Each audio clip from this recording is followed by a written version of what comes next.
ಭೃಗು ಮಹರ್ಷಿಗಳ ಪುತ್ರಿಯಾಗಿ ಜನ್ಮ ತಾಳಿದ್ದಾರೆ.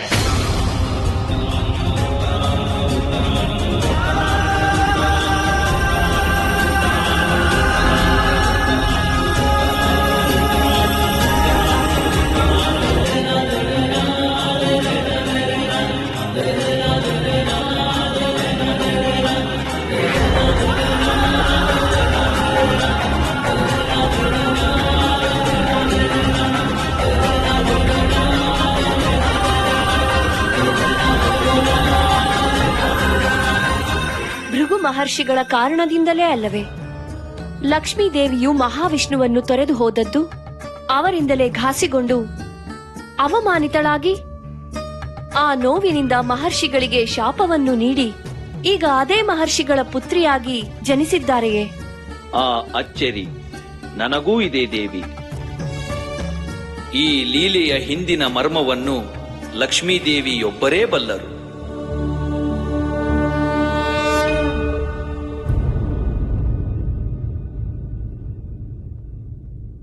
ಯಮರಾಜ, ನನ್ನ ಲಕ್ಷ್ಮೀದೇವಿ ಭೃಗು ಮಹರ್ಷಿಗಳ ಪುತ್ರಿಯಾಗಲು ಹೇಗೆ ಸಾಧ್ಯ? ಇದೆಲ್ಲ ನಿಜಕ್ಕೂ ಘಟಿಸಿದೆಯೇ? ಹೌದು ಪ್ರಭು. ಲಕ್ಷ್ಮೀದೇವಿ ವೈಕುಂಠದಿಂದ ನಿರ್ಗಮಿಸಿದ ಮೇಲೆ ಯೋಗ ಶಕ್ತಿಯಿಂದ ತಮ್ಮ ದೇಹವನ್ನು ತ್ಯಜಿಸಿದರು. ತರುವಾಯ ಭೃಗು ಮಹರ್ಷಿಗಳ ಪುತ್ರಿಯ ರೂಪ ಧರಿಸಿದ್ದಾರೆ.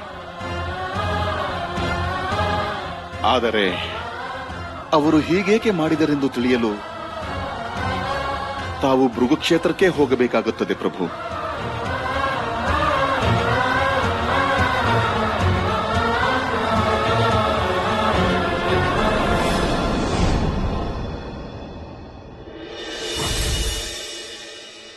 ಪ್ರಣಾಮಗಳು ಪ್ರಭು. ಅದೆಷ್ಟು ದಿನಗಳಾದವು ತಮ್ಮ ದರ್ಶನ ಪಡೆದು. ತಮ್ಮನ್ನು ನೋಡಿದ ಹಾಗೆ ತಮ್ಮ ಜೊತೆ ಮಾತೆ ಲಕ್ಷ್ಮೀ ದೇವಿಯನ್ನು ನೋಡುವ ಆ ಸುದಿನ ಆದಷ್ಟು ಬೇಗ ಬರಲಿ. ಪ್ರಭು, ಇನ್ನು ವಿಳಂಬ ಬೇಡ. ಈ ಕೂಡಲೇ ಭೃಗು ಆಶ್ರಮಕ್ಕೆ ತೆರಳೋಣ. ಬನ್ನಿ ಪ್ರಭು.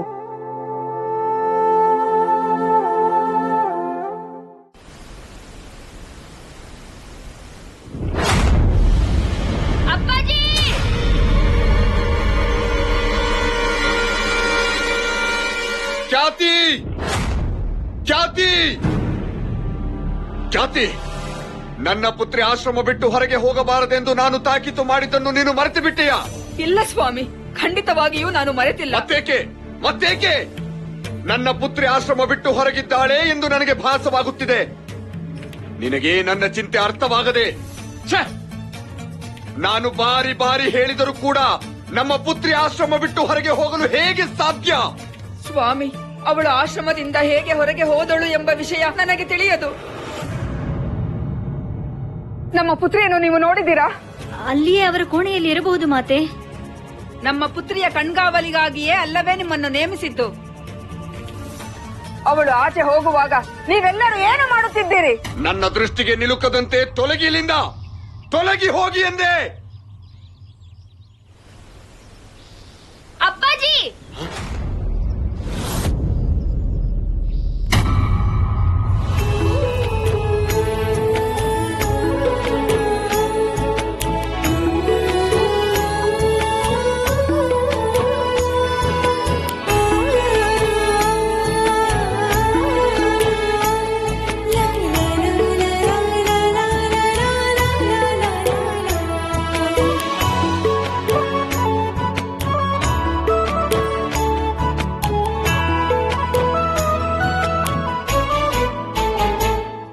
ಅಪ್ಪಾಜಿ, ಇದು ಈ ಪಾರಿವಾಳ ವಿಪರೀತ ಗಾಯಗೊಂಡು ಮೃತ್ಯು ಹೊಂದಿದೆ.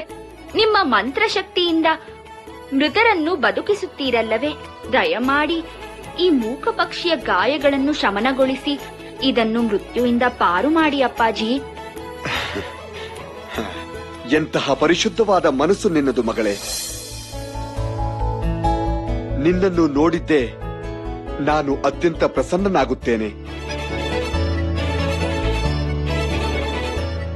ಆಗಲಿ,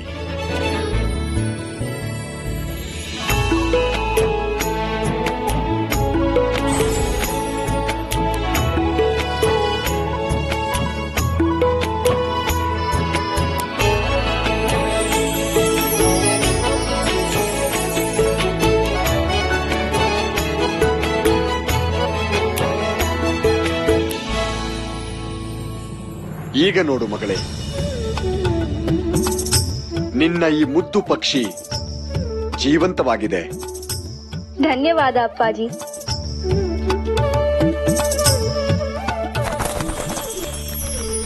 ಪ್ರಭು, ಪ್ರಭು ಇತ್ತ ಬನ್ನಿ.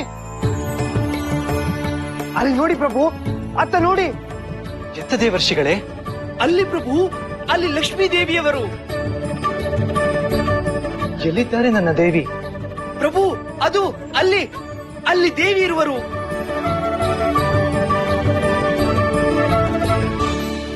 ಆದರೆ ಅವರ ಮುಖಾರವಿಂದ ದರ್ಶನವಾಗಲೇ ಇಲ್ಲವಲ್ಲ ಪ್ರಭು. ಅವರೇ ಲಕ್ಷ್ಮೀ ದೇವಿ ಎಂದು ನಿಖರವಾಗಿ ಹೇಳುವುದು ಕಷ್ಟ. ನಾನು ಊಹೆ ಮಾಡಿದನಷ್ಟೇ. ಆದರೆ ದೇವರ್ಷಿಗಳೇ, ಅವರೇ ನನ್ನ ಲಕ್ಷ್ಮೀ ದೇವಿ ಎಂದು ಭಾಸವಾಗುತ್ತಿದೆ. ಏಕೋ ಏನೋ ಈ ಅನುಮಾನವೇ ನಿಜ ಎನಿಸುತ್ತಿದೆ. ಅವರೇ ನನ್ನ ಲಕ್ಷ್ಮೀ ದೇವಿ ದೇವರ್ಷಿಗಳೇ, ಅವರೇ ನನ್ನ ಲಕ್ಷ್ಮೀ ದೇವಿ. ಇದೆಂತ ಹಂಸಕ್ಷೀರ ನ್ಯಾಯ ಸ್ವಾಮಿ ನಿಮ್ಮದು. ನಮ್ಮ ಪುತ್ರಿ ಈ ಆಶ್ರಮದಿಂದ ಹೊರ ಹೋಗಬಾರದೆಂದು ತಾಕೀತು ಮಾಡಿದಿರಿ. ಅವಳು ನಮ್ಮ ಗಮನಕ್ಕೆ ಬಾರದೆ ಹೊರ ಹೋಗಿದ್ದಕ್ಕೆ ನಮ್ಮ ಮೇಲೆಲ್ಲ ರೇಗಾಡಿದಿರಿ. ಅವಳು ಬಂದ ಮೇಲೆ ಅವಳು ಮಾಡಿದ್ದೇ ಸರಿ ಎಂಬಂತೆ ವರ್ತಿಸಿದಿರಿ. ಖ್ಯಾತಿ, ನನ್ನ ಪುತ್ರಿಯ ವಿಚಾರದಲ್ಲಿ ನನ್ನ ಮನಸ್ಸು ಹೇಗೆ ಸ್ಪಂದಿಸುತ್ತದೆ ಎಂಬುದು ನಿನಗೆ ಅರಿಯದ ವಿಚಾರವಲ್ಲ. ಆಕೆಯನ್ನು ನೋಡಿದ ಕ್ಷಣ ನನ್ನ ಜಗತ್ತೇ ಬದಲಾಗಿ ಹೋಯಿತು. ಆಕೆ ಮಾಡುವುದೆಲ್ಲ ಸರಿ ಎಂದು ನನಗೆ ಅನ್ನಿಸುತ್ತದೆ. ಆಕೆ ಏನು ಬಯಸುತ್ತಾಳೋ ಅದನ್ನು ನೆರವೇರಿಸಲು ನನ್ನ ಮನಸ್ಸು ಇಚ್ಛಿಸುತ್ತದೆ. ಆಕೆಯನ್ನು ವಿರೋಧಿಸಲು ನನ್ನಿಂದ ಎಂದೂ ಸಾಧ್ಯವಾಗದ ಮಾತು. ಅದು ನಮಗೆ ತಿಳಿದ ವಿಷಯವೇ. ಮತ್ತೇಕೆ ನೀನು ನನ್ನನ್ನು ಪ್ರಶ್ನಿಸುತ್ತಿರುವೆ? ನಮ್ಮ ಪುತ್ರಿಯ ವಿಚಾರದಲ್ಲಿ ನಾವು ಎಷ್ಟು ಜಾಗೃತರಾಗಿದ್ದರೂ ಕಡಿಮೆಯೇ ಎಂದು ನಿನಗೆ ತಿಳಿಯದೆ. ನಮ್ಮ ಪುತ್ರ ಶುಕ್ರಾಚಾರ್ಯ ಅಸುರರ ಗುರು ಆದಾಗಿನಿಂದ ದೇವತೆಗಳೆಲ್ಲ ನಮ್ಮ ಶತ್ರುಗಳಾಗಿದ್ದಾರೆ. ಮಹಾವಿಷ್ಣು ನಮ್ಮ ಪರಮ ಶತ್ರು ಆಗಿದ್ದಾನೆ. ಲಕ್ಷ್ಮೀದೇವಿ ವೈಕುಂಠವನ್ನು ತ್ಯಜಿಸಿ ಹೋಗಲು ಕಾರಣ ನಾವೇ ಎಂಬುದನ್ನು ಅವರು ಎಂದಾದರೂ ಮರೆಯಲು ಸಾಧ್ಯವೇ? ಅವರ ದೃಷ್ಟಿ ಸದಾ ನನ್ನ ಮೇಲೆ, ನನ್ನ ಆಶ್ರಮದ ಮೇಲೆ ನೆಟ್ಟಿರುತ್ತದೆ ಎಂಬುದು ನನ್ನ ನಂಬಿಕೆ. ಬೆಳೆಯುತ್ತಿರುವ ನಮ್ಮ ಪುತ್ರಿಗೆ ಎಂದಾದರೂ ಏನಾದರೂ ಅವರಿಂದ ತೊಂದರೆ ಆದೀತೇನೋ ಎಂಬುದು ನನ್ನ ಆತಂಕ. ಹೀಗೆ ಅಭದ್ರತೆಯಿಂದ ನನ್ನ ಮನಸ್ಸು ಚಡಪಡಿಸುತ್ತಲೇ ಇರುತ್ತದೆ. ನಾನಂದುಕೊಂಡ ಹಾಗೆ ಏನಾದರೂ ಎಂದಾದರೂ ಆ ಮಹಾವಿಷ್ಣುವಿನಿಂದ ನನ್ನ ಪುತ್ರಿಗೆ ತೊಂದರೆಯಾದರೆ ನನ್ನ ಕ್ರೋಧವನ್ನು ಯಾರಿಂದಲೂ ಶಾಂತಗೊಳಿಸಲು ಸಾಧ್ಯವಿಲ್ಲ. ಆ ಬ್ರಹ್ಮನಿಂದ ಸೃಷ್ಟಿಸಲ್ಪಟ್ಟಿರುವ ಈ ಸೃಷ್ಟಿಯ ನನ್ನ ಕ್ರೋಧಕ್ಕೆ ಭಸ್ಮವಾದರೂ ಆಶ್ಚರ್ಯವಿಲ್ಲ.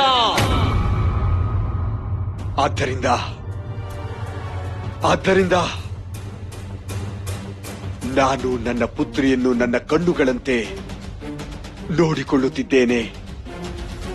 ಇಲ್ಲ, ಅವರಿಂದೇನಾದರೂ ನನ್ನ ಪುತ್ರಿಗೆ ತೊಂದರೆಯಾದರೆ ನನ್ನ ಕ್ರೋಧದ ಪರಿಣಾಮ ಈ ಸೃಷ್ಟಿಯೇ ಎದುರಿಸಬೇಕಾಗುತ್ತದೆ. ಈ ಸೃಷ್ಟಿಯೇ ಎದುರಿಸಬೇಕಾಗುತ್ತದೆ.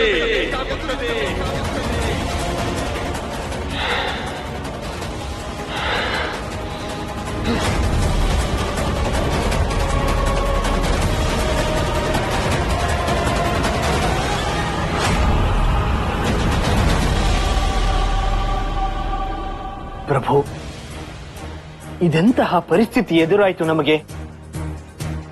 ತಾವು ದೇವಿಯವರನ್ನು ಭೇಟಿಯಾಗಲು ಆಶ್ರಮ ಪ್ರವೇಶಿಸಿದರೆ ಮತ್ತೆ ದೇವಾಸುರ ನಡುವೆ ಯುದ್ಧ ಆರಂಭವಾಗುವ ಸಾಧ್ಯತೆ ಇರುವಂತೆ ಕಾಣುತ್ತಿದೆ.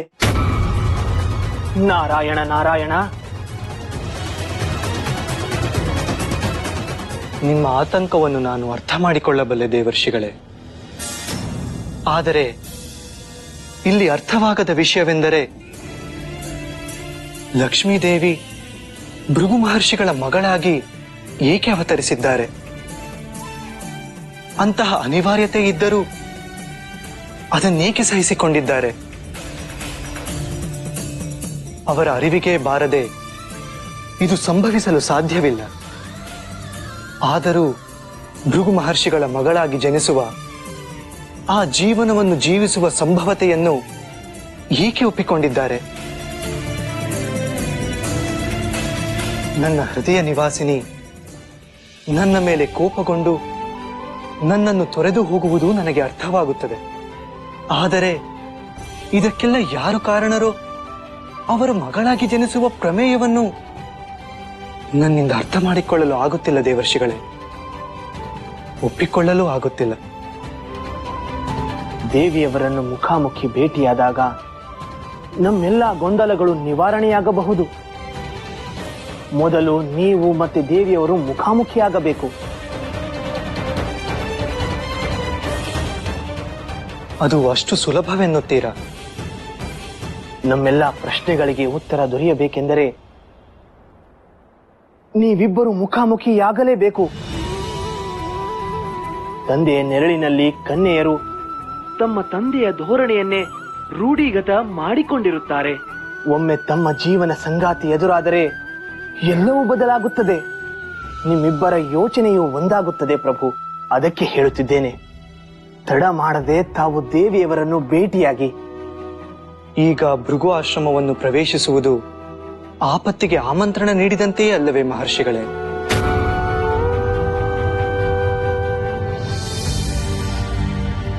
ಈಗ ತಾವೊಬ್ಬರೇ ಭೃಗು ಮಹರ್ಷಿ ಆಶ್ರಮಕ್ಕೆ ಹೋಗುವುದು ಸಮಯೋಚಿತ ನಿರ್ಧಾರ ಎನಿಸುತ್ತಿದೆ.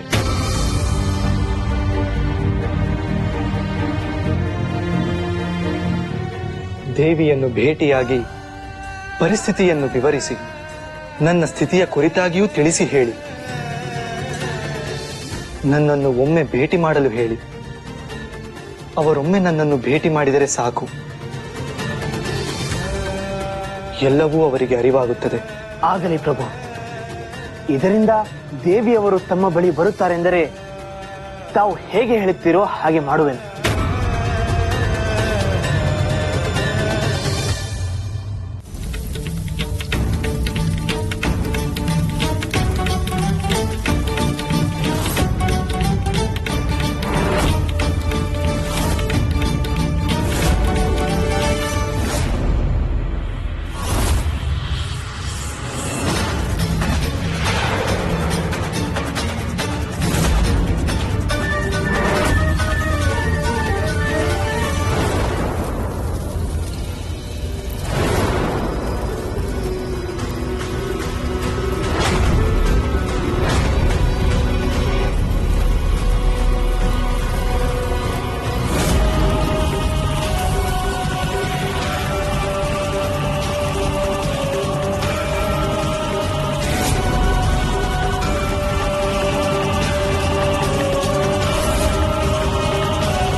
ಭೃಗು ಮಹರ್ಷಿಗಳಿಗೆ ವಂದನೆಗಳು.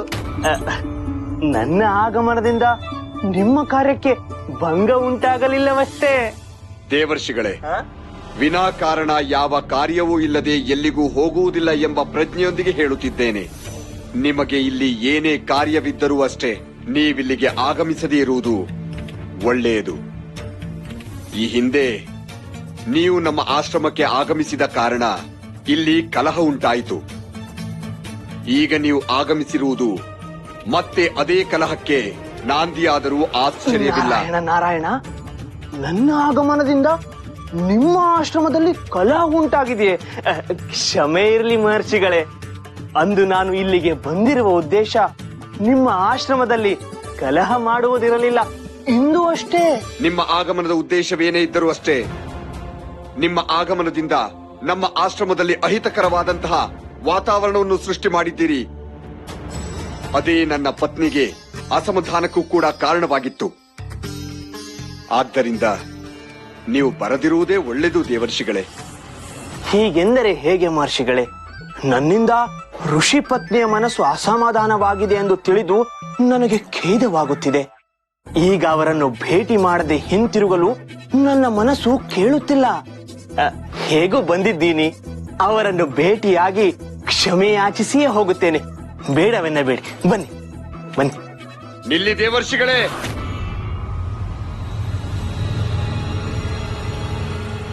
ನಾನು ಹಿಂದಿರುಗಿ ಹೋಗಿ ಎಂದು ಹೇಳಿದರೂ ಆಶ್ರಮವನ್ನು ಪ್ರವೇಶಿಸುವ ಅಧಿಕ ಪ್ರಸಂಗವನ್ನು ತೋರಿಸುತ್ತಿರುವಿರಾ? ಮೊದಲಾಗಿದ್ದರೆ ಈ ಹೊತ್ತಿಗೆ ನೀವು ನನ್ನ ಕ್ರೋಧಕ್ಕೆ ಕಾರಣರಾಗಿ ನನ್ನ ಶಾಪಕ್ಕೆ ಗುರಿಯಾಗುತ್ತಿದ್ದೀರಿ. ನಿಮ್ಮ ಭಾಗ್ಯ ತುಂಬಾ ಚೆನ್ನಾಗಿದೆ ದೇವರ್ಷಿಗಳೇ. ನನ್ನ ಪುತ್ರಿ ಜನಿಸಿದ ಮೇಲೆ ನನ್ನ ಕ್ರೋಧದ ತೀವ್ರತೆ ಕಡಿಮೆಯಾಗಿದೆ. ಹಾಗಾಗಿ ಉಳಿದುಕೊಂಡಿದ್ದೀರಿ. ಹೆಚ್ಚು ಕಲಹಕ್ಕೆ ಅವಕಾಶ ಕೊಡದೆ ನೀವಿಲ್ಲಿಂದ ಹೊರಡುವುದು ಒಳ್ಳೆಯದು. ನೋಡಿದಿರಾ ಕೋಪದ ತೀವ್ರತೆ ಕಡಿಮೆಯಾಗಿದೆ ಎನ್ನುತ್ತಲೇ ಮತ್ತೆ ನೀವು ಕ್ರೋಧಕ್ಕೆ ಬಲಿಯಾಗುತ್ತಿದ್ದೀರಿ. ಮಹರ್ಷಿಗಳೇ, ನಿಮ್ಮ ಪುತ್ರಿಯನ್ನು ಕಾಣದೆ ಕಾಲಗಳೇ ಆಗಿವೆ. ಬಂದ ನೆಪದಲ್ಲಿ ಋಷಿ ಪತ್ನಿಯೊಡನೆ ಕ್ಷಮೆ ಯಾಚಿಸಿ ಜೊತೆಗೆ ಋಷಿ ಪುತ್ರಿಯನ್ನು ದರ್ಶನ ಮಾಡಿಯೇ ಹೋಗುತ್ತೇನೆ. ಬಂದ ಉದ್ದೇಶ ಈಡೇರಿದರೆ ನಾನು ತ್ರಿಲೋಕ ಸಂಚಾರಿಯಾಗಿದ್ದಕ್ಕೂ ಸಾರ್ಥಕವಾಗುತ್ತದೆ. ನಾರದ ದೇವರ್ಷಿಗಳೇ, ಋಷಿ ಪತ್ನಿಗೆ ನಮೋ ನಮಃ. ನಾನು ಆಗಿನಿಂದಲೂ ನಿಮ್ಮ ಮಾತುಗಳನ್ನು ಕೇಳಿಸಿಕೊಳ್ಳುತ್ತಲೇ ಇದ್ದೇನೆ. ನಮ್ಮ ಪತಿಯು ನಿಮಗಿಲ್ಲಿ ಪ್ರವೇಶವಿಲ್ಲ, ಹಿಂದಿರುಗಿ ಎಂದು ಹೇಳುತ್ತಿದ್ದರು. ಅವರ ಮಾತಿಗೆ ಎಳ್ಳಷ್ಟು ಬೆಲೆ ಕೊಡದೆ ನಿಮ್ಮ ಮೊಂಡುತನವನ್ನು ಪ್ರದರ್ಶಿಸುತ್ತಿದ್ದೀರಿ. ಏಕೆ? ಭೃಗು ಮಹರ್ಷಿಯ ಕೋಪ ನಿಮಗೆ ತಿಳಿದಿಲ್ಲವೇ? ಅವರನ್ನು ಕೆಣಕದೆ ಹೆಚ್ಚು ಮಾತಾಡದೆ ಇಲ್ಲಿಂದ ಹೊರಟು ಬಿಡಿ. ಹಿಂದಿರುಗುತ್ತೇನೆ ತಾಯಿ. ನಿಮ್ಮ ದರ್ಶನದಿಂದ ಸಂತೋಷವಾಯಿತು. ಅಂತೆಯೇ ನಿಮ್ಮ ಪುತ್ರಿಯನ್ನು ಕಂಡು ಈ ಕಂಗಳು ಪಾವನವಾಗಲಿ. ನಿಮ್ಮ ಗರ್ಭದಲ್ಲಿ ಜನಿಸಿದ ಆಕೆ ದಿವ್ಯ ಸ್ವರೂಪಿಣಿಯಾಗಿದ್ದಾಳೆ. ನಾರದರೆ, ನಿಮಗೆ ಒಳಗೆ ಪ್ರವೇಶವಿಲ್ಲವೆಂದು ಹೇಳಿದರೂ ಪ್ರವೇಶಿಸಿರುವುದಲ್ಲದೆ ಹಿಂದಿರುಗಿ ಎಂದು ಹೇಳಿದರೂ ಮಾತಿನ ಮಳೆ ಸುರಿಸುತ್ತಿರುವ ನಿಮಗೆ ಮಾಡಲು ಯಾವ ಸತ್ಕಾರ್ಯಗಳೂ ಇಲ್ಲವೇ? ನಿಮ್ಮ ನಾಲಿಗೆಯಿಂದ ಒಂದು ಪದ ಹೊರಗೆ ಬಂದರೂ ಕೂಡ ನನ್ನ ಶಾಪಕ್ಕೆ ಗುರಿಯಾದೀರಿ. ಎಚ್ಚರವಿರಲಿ.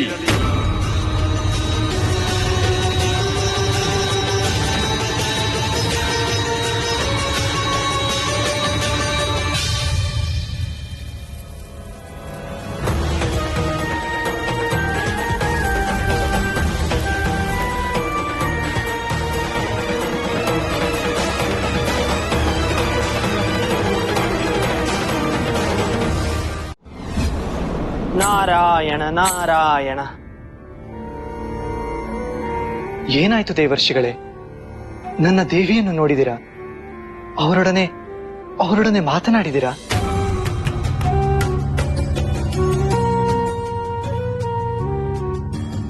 ಓ, ಅರ್ಥವಾಯಿತು. ಹೋದ ಕೆಲಸ ಫಲಕಾರಿಯಾಗಲಿಲ್ಲ ಅಲ್ಲವೇ?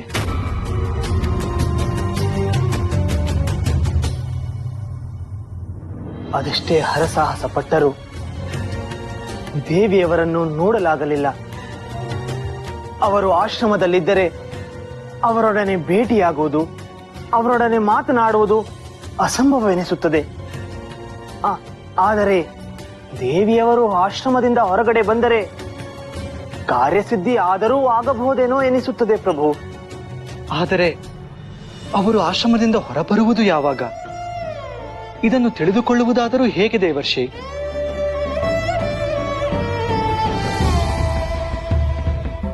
ನಾನು ದೇವಿಗಾಗಿ ಬಹಳ ಕಾಲಗಳಿಂದ ಕಾಯುತ್ತಿದ್ದೇನೆ.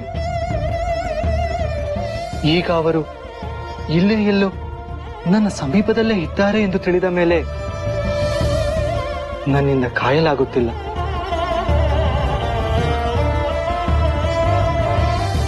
ನಾನೇ ಆಶ್ರಮಕ್ಕೆ ಹೋಗಿ ಬರಲೆ?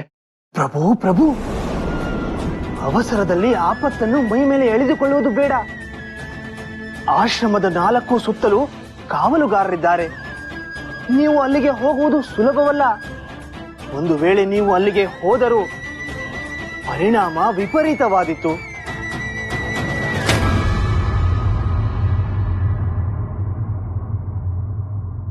ದೇವರ್ಷಿಗಳೇ, ಹೀಗೆ ಮಾಡಿದರೆ ಹೇಗೆ? ಹೇಗೆ ಪ್ರಭು? ಸರಿರಾತ್ರಿ ಹೊತ್ತಲ್ಲಿ ನಾನು ಆಶ್ರಮಕ್ಕೆ ಹೋಗಬಹುದು ಎನಿಸುತ್ತಿದೆ. ಆ ಸಮಯದಲ್ಲಿ ಕಾವಲುಗಾರರೆಲ್ಲ ಗಾಢ ನಿದ್ರೆಗೆ ಜಾರಿರುತ್ತಾರೆ. ಈ ಪ್ರಯತ್ನ ಮಾಡಿಯೇ ಬಿಡುತ್ತೇನೆ. ನಾರಾಯಣ ನಾರಾಯಣ, ಈ ಪ್ರಯತ್ನ ಈಡೇರುತ್ತದೆ ಎಂದು ನನಗೂ ಎನಿಸುತ್ತಿದೆ ಪ್ರಭು.